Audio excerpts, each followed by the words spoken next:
Welcome to the only daily podcast focusing on compliance news of the day. Each morning, start your day with a cup of coffee and Tom Fox, the voice of compliance, to hear about 4 of the top compliance, corruption, or leadership stories you will need to start your day. The Daily Compliance News is a production of the Compliance Podcast Network. First, a word from our sponsor.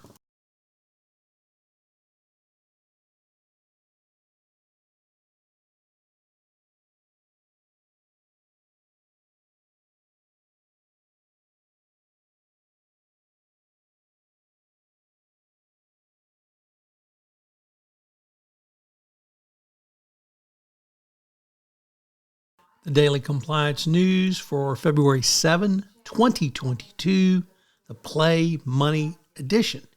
And we begin with that story from the New York Times as a Home Depot worker swapped $387,500. That's $387,500 in play money for real ones. The Secret Service said that Adrian Jean Pinata bought prop $100 bills used for entertainment purposes and swapped them out for general currency. How did they know that? Well, the bank found $100 bills in its deposits with the words play money written as a serial number, a clear sign of a prop currency. The problem continued, amazingly enough, for 4 years. Pinata bought the prop $100 bills from Amazon, which can be used for parties, pranks, and in TV and movie productions.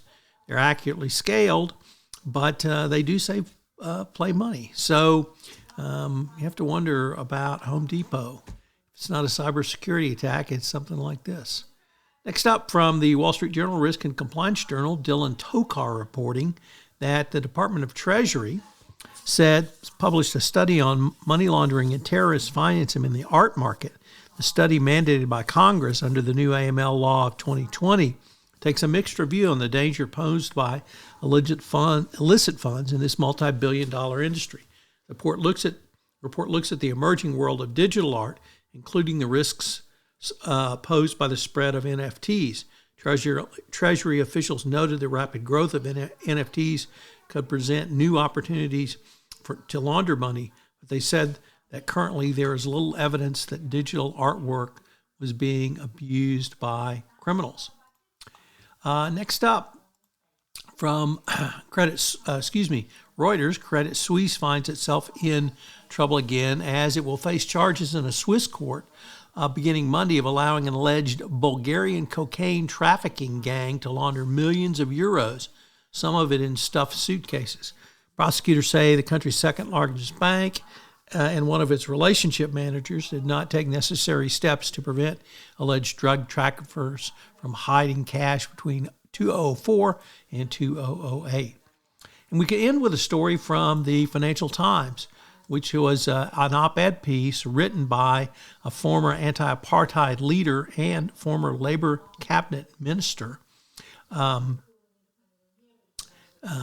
And its basic thesis is that after a decade of corruption under former President Zuma, which robbed taxpayers of hundreds of millions of pounds, the company's judicial commission lambasted Bain & Company for unlawful behavior under Zuma. And that's just the tip of the iceberg.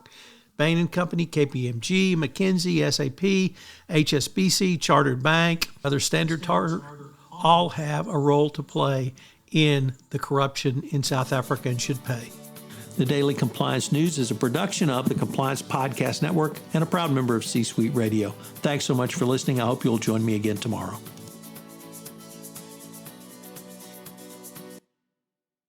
This podcast is a part of the C-Suite Radio Network. For more top business podcasts, visit c-suiteradio.com.